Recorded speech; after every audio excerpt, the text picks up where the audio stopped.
신약성경 로마서 6장 1절로 5절까지의 말씀입니다. 말씀을 봉독하겠습니다. 그런즉 우리가 무슨 말을 하리요? 은혜를 더하게 하려고 죄에 거하겠느냐? 그럴 수 없느니라. 죄에 대하여 죽은 우리가 어찌 그 가운데 더 살리요? 무릇 그리스도 예수와 합하여 세례를 받은 우리는 그의 죽으심과 합하여 세례를 받는 줄을 알지 못하느냐? 그러므로 우리가 그의 죽으심과 합하여 세례를 받음으로 그와 함께 장사되었나니 이는 아버지의 영광으로 말미암아 그리스도를 죽은 자 가운데서 살리심과 같이 우리로 또한 새 생명 가운데서 행하게 하려 함이라. 만일 우리가 그의 죽으심과 같은 모양으로 연합한 자가 되었으면 또한 그의 부활과 같은 모양으로 연합한 자도 되리라. 아멘. 이 시간 부활의 새 생명으로 라는 제목으로 목사님 말씀 전하시겠습니다.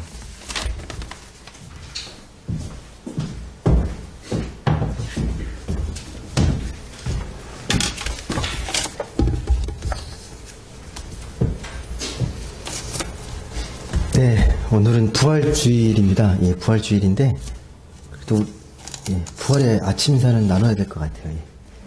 주님 부활하셨습니다. 우리 인사 나누시죠. 예, 주일 보시면 주님 부활하셨습니다.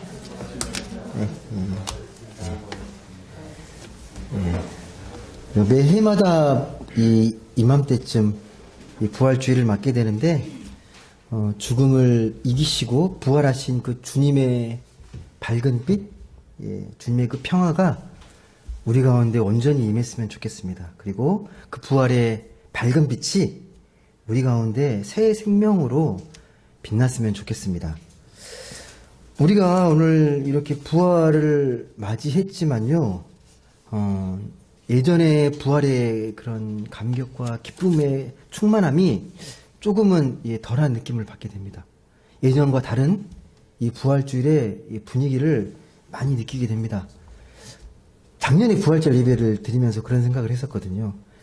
내년 부활 예배 때는 일상이 회복되어 있을 거라는 그런 기대가 있었는데 여전히 이 코로나로 인한 이 팬데믹 상황들이 뭐 많이 좋아지고 있긴 하지만 여전한 상황인 것 같습니다. 그리고 세상은 여전히 평화롭기보다 좀 시끄럽고 분쟁과 전쟁의 수익들이 되게 많이 들립니다. 뭐 TV 뉴스를 통해 보시겠지만 러시아와 우크라이나 전쟁이 좀 장기화되고 있거든요. 이 장기화되면 무고한 생명들이 많이 죽습니다. 계속해서 힘없는 이 시민들이 계속 목숨을 잃어갑니다. 그에 대한 안타까움들이 되게 많이 느껴집니다. 그리고 지금 기후위기, 재난, 또 미얀마, 아프가니스탄, 다 이 갈등과 평화를 빼앗긴 땅에 이 불안함 속에 살아가는 사람들, 그런 사람들을 생각할 때 여전히 그 땅에는 주님의 부활의 기쁨이 온전하게 전해지지 않는 느낌들을 받게 됩니다. 좀 그분들을 좀 생각하시면서 이 부활의 기쁨들, 이 부활의 의미를 좀 우리가 잘 새겨보시면 좋겠습니다. 지난 한 주간이 이제 고난주간이었는데요. 우리가 사순절 동안 계속 말씀을 묵상했습니다. 특히 이제 고난주간 말씀을 묵상하면서 늘 이맘때가 여러분 아시겠지만 그 세월호 사건이 있었던 4월 16일 벌써 8주년이 됐거든요. 자꾸 오버랩이 되더라고요. 주님의 고난을 묵상하는데 이 세월호 사건이 계속 오버랩이 됐어요. 벌써 8년이 됐는데 이게 4월 16일 날 우리는 TV로 봤거든요. TV로 그 무고한 304명의 어린 학생들이 차가운 바닷속에 침몰하는 걸 지켜봤습니다. 안타깝게. 슬픔의 눈물도 많이 흘리고 그런 다짐을 했거든요. 다시는 이런 일이 반복되지 않고 생명이 존중되는 그런 세상이 되었으면 좋겠다. 그 아이들의 죽음과 희생이 헛되지 않도록 생명이 최우선의 가치가 되는 그런 사회가 됐으면 좋겠다라는 생각을 했습니다. 그리고 그런 세상이 빨리 또 그렇게 죽음의 그 진상의 규명들이 밝혀지길 바랬는데 아직 8년이 지난 이 시간에도 진상의 규명은 명확하게 밝혀지지 않고 있는 상태여서 좀 답답한 느낌을 받게 됩니다. 아직까지도 정말 이 세상이 또 우리나라가 생명을 귀하게 여기는 세상인가? 라는 물음을 갖게 됩니다. 여러분, 이런 시대를 우리가 살아가는데요. 이런 시대를 살아가는데 오늘날 이 부활의 의미가 어떤 의미로 우리에게 다가올까요? 이런 시대 속에서 주님이 부활하셨다? 어떤 의미일까요? 주님의 부활은 이 부활의 메시지는 다 아세요. 주님이 고난당하시고 십자가에 달려 돌아가시고 3일 만에 부활하셨다. 그 부활로 인해서 우리는 새 생명 얻었다. 구원받았다. 이게 우리의 메시지거든요. 근데 이 메시지가 자꾸만 영원 구원에만 한정돼 가는 느낌을 받게 됩니다. 영원 구원받은, 부활해서 우리도 새 생명 얻었다. 구원받았다. 거기에 감격하고 기쁨을 얻는데 거기에서 자꾸 그쳐요. 자꾸만 내 신앙과 삶이 분리되어 가는 느낌. 삶 따로, 신앙 따로. 자꾸만 이게 그렇게 되면요, 우리 구원이 자꾸 이게 추상화돼요. 이 관념화되고요. 삶으로 실제적으로 부활이 어떤 의미인지를 잘 이렇게 헤아려 보지 못합니다. 근데 오늘 말씀 잘 보십시오. 오늘 말씀 부활의 메시지인데 뭘 강조하고 있는지. 그냥 4절만 보시겠습니까? 로마서 6장 4절 말씀만 보시게 되면 이렇게 기록됩니다. 그러므로 우리가 그의 죽으심과 합하여 세례를 받음으로 그와 함께 장사되었나니 이런 아버지의 영광으로 말미암아 그리스도를 죽은 자 가운데서 살리심과 같이 우리도 또한 새 생명 가운데서 행하게 하려 함이라. 여러분, 삶이에요. 그 새 생명을 얻고 그걸로 만족하는 게 아니라 행하게 하시려고, 새 생명의 삶을 살라고 우리를 구원하시고 우리를 부활의 새 생명으로 초대하신 겁니다. 자꾸만 부활한 사건에만 자꾸만 우리가 머물러 있으면 부활의 진정한 메시지를 잃어버리게 됩니다. 행함입니다. 부활의 삶을 우리가 어떻게 살아갈 것인가가 더 중요한 우리의 신앙의 과제가 되어야 합니다. 여러분, 우리는 하나님의 형상으로 지음받았다라고 고백을 하거든요. 하나님의 형상으로 지음받았다. 나만 그런 게 아니라 모든 사람들은 하나님의 형상으로 지음받았습니다. 무슨 말이냐? 인종이나 피부색이나 나라 국적이나 내가 배움의 정도나 내 경제력이나 내가 어느 지역에, 내가 어느 성별에, 이게 중요한 게 아니라는 거예요. 모두가 똑같이 하나님의 형상으로 고귀한 생명을 지닌 귀한 존재라는 거예요. 누구도 차별받지 않고 누구도 배척당하지 않고 귀한 생명으로 존중받고 살아야 한다는 겁니다. 있는 모습 그대로, 생긴 모양대로 내가 어떤 형편과 처지에 있다고 해서 누군가를 무시하고 그러면 되는 게 아니라 모두가 있는 모습 그대로 존중받고 행복하게 살 권리가 우리에게 있다는 거예요. 어느 누구에게 예외 없이. 여러분, 그렇기 때문에요, 우리는요, 이 세상이 좀 이게 답답해 보이고 좀 절망스러워 보여도요, 똑같이 절망의 한숨을 쉬고 있으면 안 됩니다. 끊임없이 주님의 그 부활의 생명과 부활의 메시지가 내 안에 있다면요, 기쁨과 희망을 계속해서 뿌려야 합니다. 그 열매를 맺게 하는 건 하나님이신데 우리는 그분의 메신저가 되어서 주님 부활하셨다. 그 부활의 삶이 무엇인지를 우리가 삶으로 계속해서 보여주고 실천해 나가야 합니다. 그게 대단한 일이 아니어도 내가 있는 자리에서, 내가 주어져 있는 환경에서 내가 할 수 있는 최선을 다해서 부활의 메시지를 전하고 부활의 삶을 살아가면서 주님은 살아계심을, 여전히 하나님은 우리에게 새 생명을 주시고 그 생명이 온 누리에 전파되기를 원하는 분이라는 걸 분명히 보여주어야 합니다. 많은 분들이 이런 질문을 하잖아요. 믿지 않는 사람들도 질문하고 가끔은 우리도 그런 의문이 들잖아요. 하나님이 살아계시면 왜 세상이 이렇게 흘러가냐? 왜 이렇게 절망스러워 보이고 어둡게 보이냐? 하나님은 인간이 당하는 이 고통을 그대로 놔두시느냐? 정말 그 전능하신 하나님이 세상을 좀 더 아름답게 좀 가꾸시고 인간의 고통을 좀 이렇게 없애주면 좋을 텐데 왜 이대로 다 방치하는 것 같느냐라는 질문을 많이 합니다. 그러니까 우리 신앙이 자꾸 흔들린 거 아니냐고. 고통을 주시고 막 힘든 세상을 보니까 정말 하나님에 대해서 자꾸 의문을 갖게 되고 하는 것 아니냐고 그런 질문을 하게 됩니다. 여러분은 어떠세요? 혹시 이런 질문들 살면서 하나님 믿으면서도 그런 의문이 드실 때 있습니까? 하나님이 정말 계시면 이렇게 해주실 것 같은데? 이렇게 두시면 안 될 것 같은데? 라는 그런 의문들, 그런 거 느껴보신 적 있으십니까? 네, 여러분. 우리 인간이 겪는 이 고난과 고통이라는 게요. 하나님이 정말 원하시고 하나님이 허용하신 겁니까? 잘 보십시오. 하나님이 정말 사랑이 많으시고 그런 전능하신 하나님께서 우리에게 고통을 만드시고 고통으로 이끄신다고 생각하십니까? 그 고통의 원인이 하나님께 있다고 생각하십니까? 우리가 이 겪는 고통의 원인은요, 하나님이 아닙니다. 고통의 원인을 잘 찾아보시면요, 그 근원은 인간이에요. 인간이 만들어낸 거지 하나님이 만드신 게 아니에요. 자꾸 우리는 그 책임을 모든 게 하나님의 탓으로 돌리는데 잘 생각해 보십시오. 인간이 갖고 있는 탐욕과 욕망으로 인해서요, 인간의 행동이 무자비해지잖아요. 예.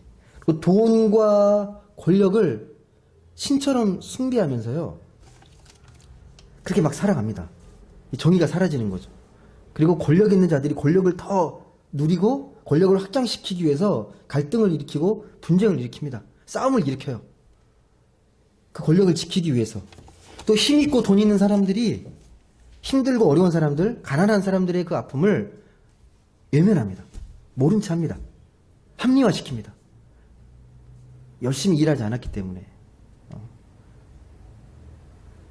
니네들은 그렇게 당할 수밖에 없다라고 그렇게 합리화를 시킵니다. 그 모든 것들, 다시 말씀드리지만요, 하나님이 고통을 만드신 게 아니고 하나님 고통을 허용하시는 게 아닙니다. 문제의 원인은요, 우리 인간의 마음에 있거든요. 인간이 만들어 놓은 세상이에요. 하나님께서 만드신 세상이 아니고. 무엇보다 여러분, 그렇기 때문에 우리 믿는 사람들은 우리의 이웃과 세상을 하나님의 시선으로 잘 들여다보셔야 합니다. 나만 잘 살면 되는 게 아니에요. 내가 내 주변에 아무런 문제가 없고 내가 좀 무탈하다고 해서 그게 진정한 평화와 행복이 아닙니다. 언젠가는요, 그게 부메랑처럼 다가옵니다. 예. 왜? 하나님은 공동체로 우리를 만드셨기 때문에. 혼자 잘 살라고 만드신 게 아니거든요. 더불어서 서로 돕고 이해하고 격려하고 그렇게 살라고 만드셨는데 나만 잘 살면 된다라고 생각하면요, 자꾸 정의에 침묵하게 되고 자꾸 사랑에 대해서 실천하지 않게 됩니다. 그런 의미에서 우리 믿는 자들은 침묵하시면 안 됩니다.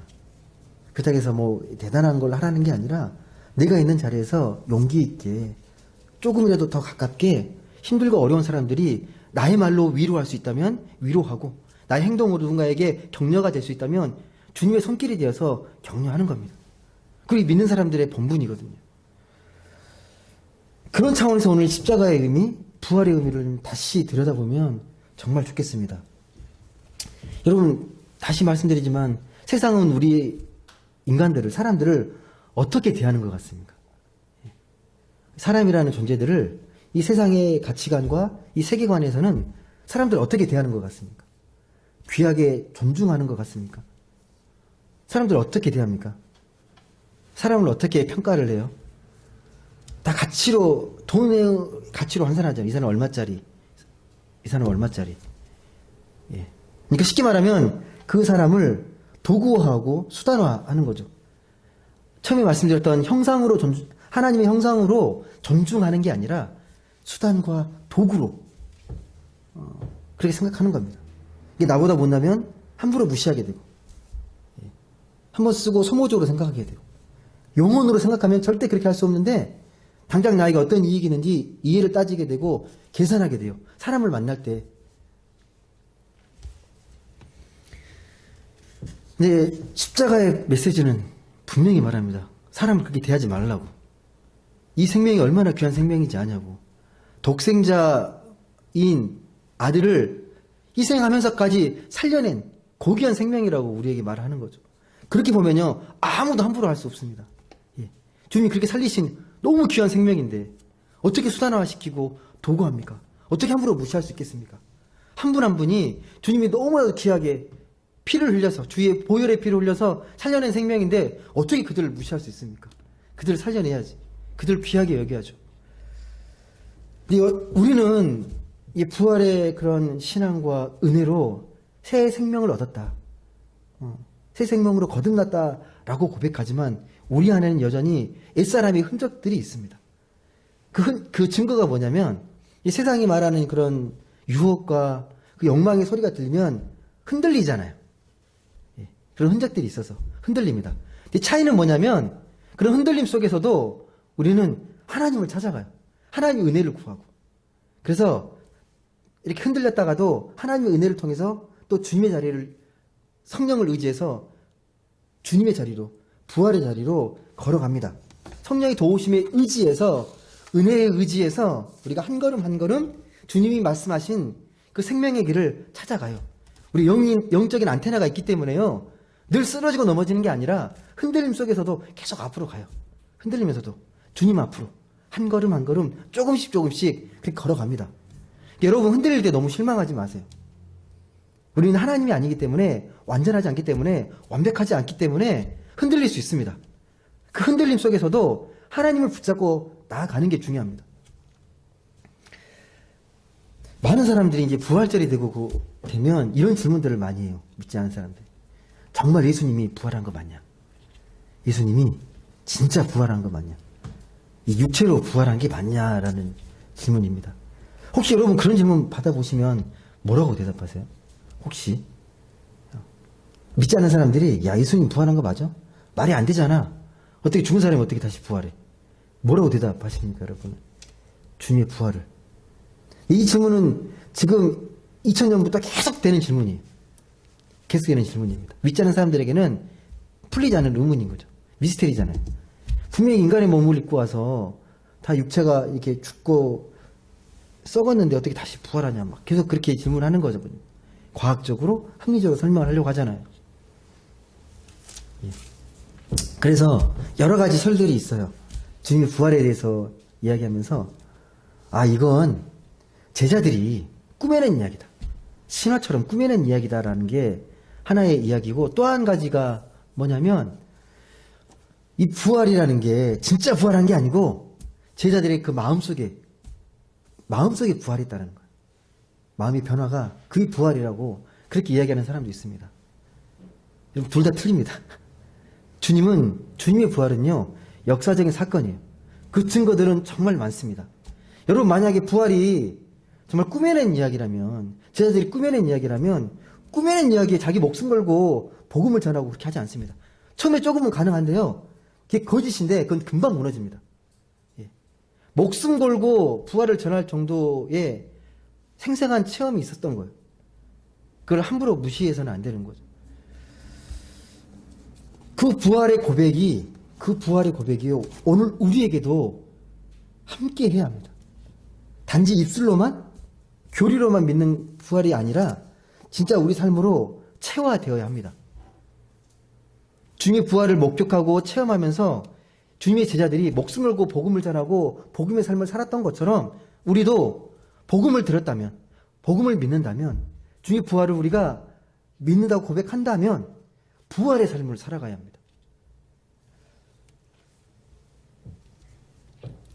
그럼 어떻게 해야 될까요? 우리가 정말 부활의 삶을 좀 잘 살아보려면 부활주일 예배로 만족하고 주님 부활하셨지 기념하고 끝내지 않고 이 부활의 삶이 계속적으로 우리 삶에 흘러가려면 어떻게 해야 되겠습니까?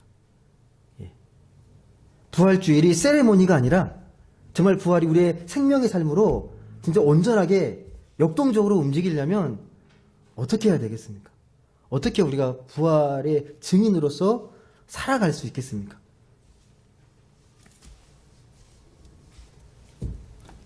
여러분, 주님이 부활하셨다고 어떻게 믿게 되셨습니까? 여러분이 생각해서 믿으셨나요? 여러분이? 당연히 믿어야지 그렇게 믿으셨습니까? 여러분의 힘으로, 여러분의 생각으로 믿은 게 아니에요. 예. 성령께서 깨우치시고 믿게 해주신 거예요. 성령의 도우심에 의해서. 무슨 말이냐면 은혜를 구하셔라는 거예요.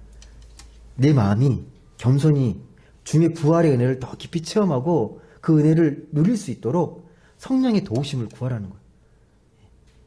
내 인간적인 생각의 경험으로 부활을 재단하지 마시고 열린 마음으로 그 부활의 깊은 은혜를 말씀을 통해서 묵상하시고 체화시켜 나가는 겁니다. 자연스럽게요. 억지로 믿으라는 게 아니고요. 성령께서 내 영을 깨우치시고 그 부활의 은혜 속에서 내가 바르게 살아갈 수 있는 그 믿음과 용기를 달라고 기도하는 거예요. 내 힘으로 믿는 게 아니라 부활의 힘에 덧입어서 우리가 믿는 거거든요. 그 생명의 힘에 덧입어서. 그 부활의 그 은혜가 어느 순간 영적인 스파크처럼 탁 터질 때가 있어요. 영적인 전율처럼 느껴질 때가 있어요. 와, 나를 위해서 부활하셨구나. 주님이 부활하셨네. 내가 새 생명 얻었네라고 그런 고백이 터져 나올 때가 있습니다. 그 부활의 은혜를 네가 체험해야 그 다음이 가능해요. 부활의 삶이 가능합니다. 교리로 그치지 않고 삶으로 이어질 수 있습니다. 여러분, 내 안에 정말 부활의 은혜가 있어야요. 이 세상과 이웃을 주님의 시선으로, 부활의 시선으로 볼 수 있게 됩니다. 이웃이 얼마나 귀하고 소중한지, 이 세상이 얼마나 아름답고 귀한 곳인지를 부활의 은혜가 있으면 그때 더 깊이 보입니다. 그래서 이웃을 더 사랑할 수 있게 되는 거예요. 부활의 은혜가 있어요.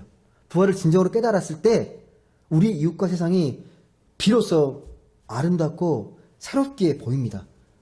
그래서 여러분, 이웃을 보면, 세상을 보면 하나님의 귀한 우리의 공동체고 우리 형제 자매이기 때문에요.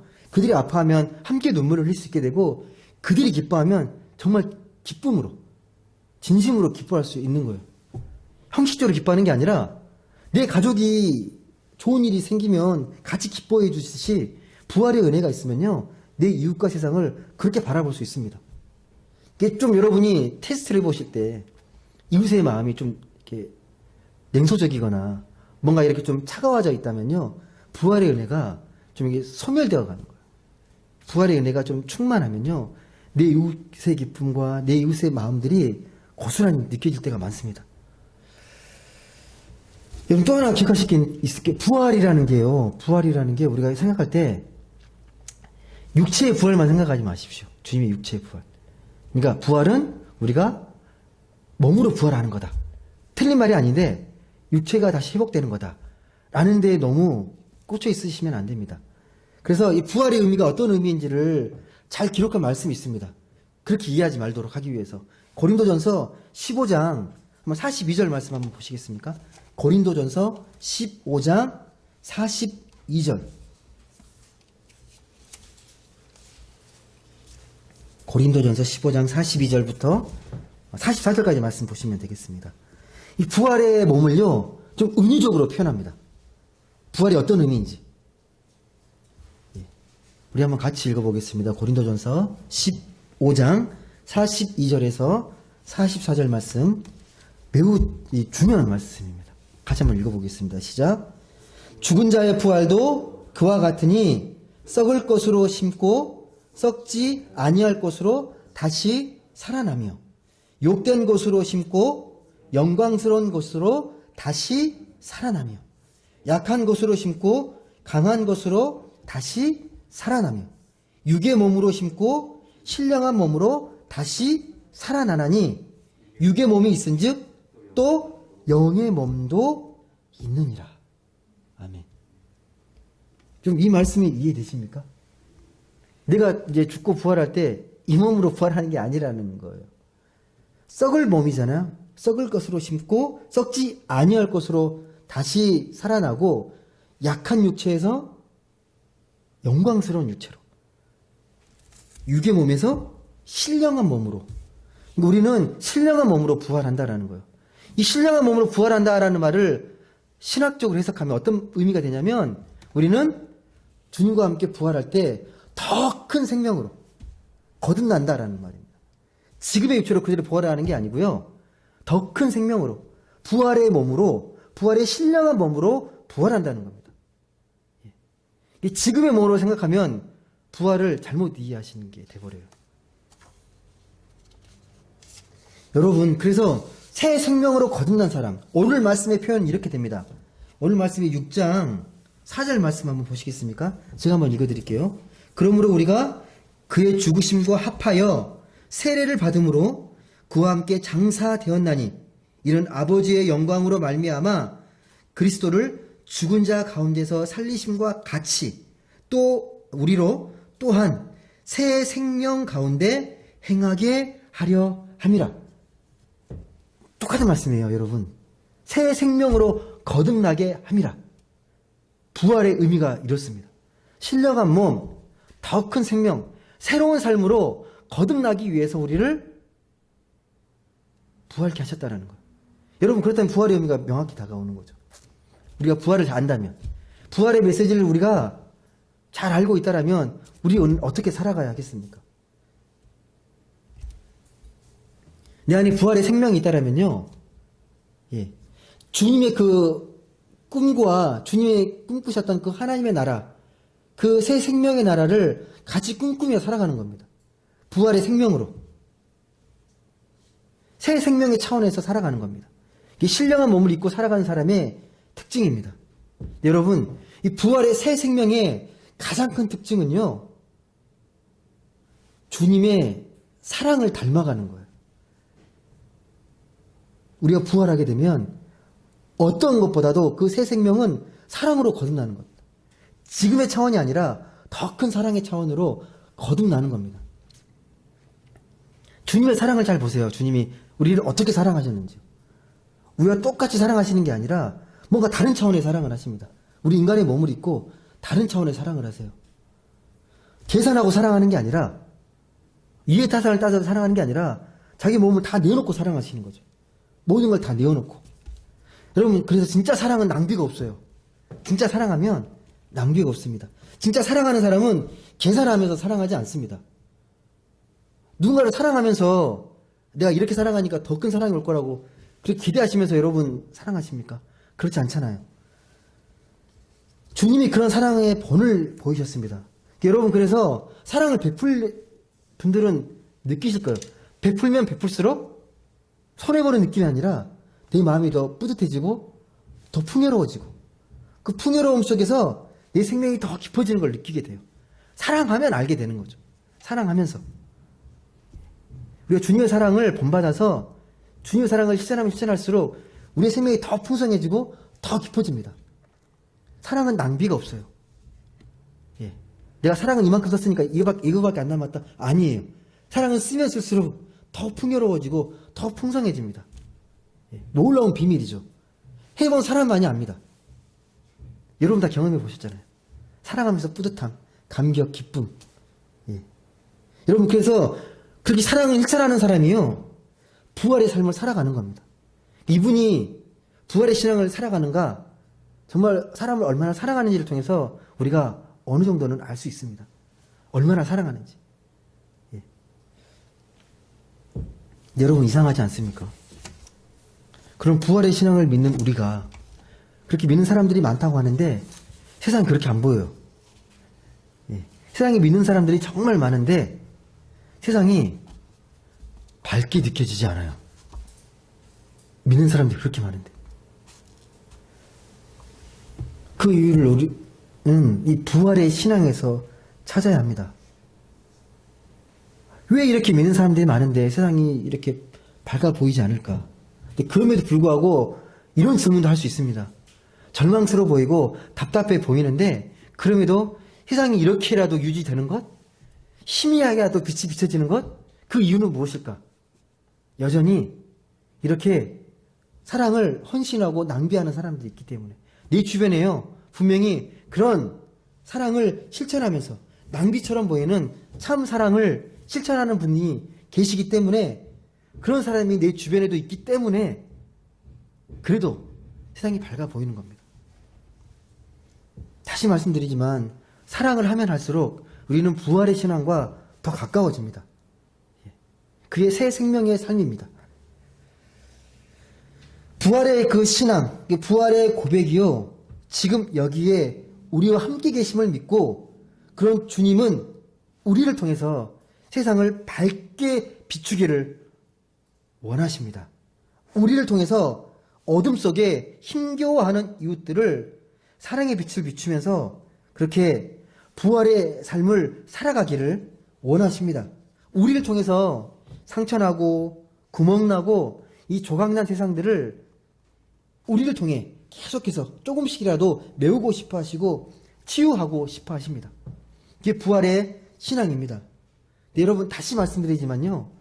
우리 힘으로 하는 게 아니에요.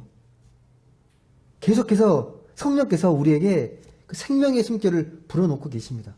부활의 그 힘을, 부활의 거룩한 힘을 성령께서 우리에게 계속해서 그걸 믿는 자들에게 불어넣고 계십니다. 그 힘을 의지해서 우리가 나아가면 됩니다. 그래서 우리의 숨결을 통해서 우리의 삶을 통하여서 욕망으로 혼탁해진 이 세상을 아름답게 말씀으로 생명으로 정화되기를 원하고 계십니다. 여러분은 그렇게 살아가셔야 합니다. 우리를 그러라고 부르셨거든요. 내가 있는 곳을 좀 더 맑고 깨끗하게 부활의 사랑으로 밝게 비추기를 원하시면서 우리를 부르고 계십니다. 그런 분들에게 우리가 하나님의 마음으로 하나님의 사랑으로 살아가게 될 때 우리 또한 위로받고 그 위로를 통해서 더 많은 위로를 할 수 있게 됩니다. 우리는 그저 이 부활하신 주님을 믿고 그 부활의 힘을 주실 성령을 의지해서 그 거룩한 생명의 힘을 힘입어서 앞으로 나아가시면 됩니다. 다시 말씀드리지만요. 주님의 부활의 사건은요. 2000년 전 일어났던 한 날의 역사적 사건이 아닙니다. 여전히 지금도 살아 숨쉬고 있는 역동적인 생명의 사건이에요. 지금도 부활의 역사는 계속 써내려가고 있습니다. 믿는 사람들을 통하여서 부활의 역사가 계속 쓰여지고 있습니다. 여러분도 그 역사에 동참하고 계십니까? 그 부활의 삶을 살아가고 계십니까? 부활의 그 역동적인 역사의 현장에 여러분도 함께 그걸 느끼시면서 살아가고 계십니까? 그래서 여러분, 부활의 신앙을 믿는다고 고백하면 내가 좀 실패하고 내가 넘어져도 하나님은 실패하지 않는다라고 고백합니다. 오히려 나의 실패를 통해서 하나님은 일하신다. 나의 그 작은 몸짓을 통해서 하나님은 더 큰 생명 역사를 써내려가고 계신다. 그 믿음이 필요합니다. 이게 부활의 신앙입니다. 지금도 계속해서 부활의 역사는 역동적으로 움직이면서 하나님의 나라의 열매를 맺고 계십니다. 그것을 민감하게 느끼시는 분이 계시고 잘 모르시는 분들이 계세요. 말씀을 맺겠습니다. 여러분, 그래서요, 우리가 절망하고 체념하는 것, 이건 불신앙의 모습일 수 있습니다. 부활의 신앙은요, 우리가 힘들고 어려울 때 거기에 우울감에 빠지지 말고 그럴수록 더 우리의 삶을 축복하며 살라고, 부활하신 주님이 있지 않냐고, 부활의 주님을 온전히 믿고 사랑으로 복음의 씨앗을 뿌리면서 내 주변을 건강한 이 부활의 생명 생태계로 만들어 가라고, 부활의 삶으로 가꾸어 가라고 그렇게 우리에게 말씀하고 계십니다. 그런 주님의 마음을 담아서 여러분, 그 말씀에 의지해서, 오늘 말씀에 의지해서 여러분께 권면드립니다. 여러분, 주님은 부활하셨습니다. 여러분도 그 부활의 은혜를 덧입어 세상 가운데 따뜻함과 주님의 그 친절함, 주님의 그 밝은 표정으로 우리 이웃에게 마음 편히 기댈 수 있는 휴식 같은 사람이 되어 주십시오. 그래서 그들에게도 부활의 생명이, 부활의 기쁨이, 부활의 감사가 흘러갈 수 있도록 하십시오. 마치 황폐한 광야가 물이 흐르고 또 거기에 꽃이 피면서 이렇게 무성한 숲으로 회복되듯이 부활하신 주님의 은혜가 우리를 통해서 우리 주변으로 점점점 확장되어 갔으면 좋겠습니다. 우리는 할 수 없지만 부활하신 주님의 능력은 할 수 있습니다. 그게 거룩한 생명의 능력이기 때문입니다. 우리 사랑하는 높은 뜻 행복한 성도님들은 이 부활하신 주님의 빛을 받아서 예수님이 꿈꾸셨던 이 하나님의 나라를 향해서 같이 꿈을 꾸셨으면 좋겠습니다. 그런 믿음으로 우리가 살아갈 때에, 우리가 그렇게 살려고 할 때에 주님 분명히 우리 가운데 함께 하십니다. 부활하신 주님은 오늘 우리에게도 새 힘을 주시면서 말씀합니다. 아무리 삶이 힘들고 어려워도 믿음의 용기를 내라. 아무리 세상이 어둡게 보여도 주님의 그 밝은 빛을 받아서 평화의 세상을 꿈꾸며 노래하라고 우리에게 말씀합니다. 오늘 이 시간 부활하신 주님을 내 마음과 생명을 다해 기쁘게 찬양하며 고백하지만 또 그 부활의 기쁨을 온 세상과 행복하게 나눌 수 있는 그런 모든 분들 되시길 주님의 이름으로 간절히 소망합니다. 기도하겠습니다.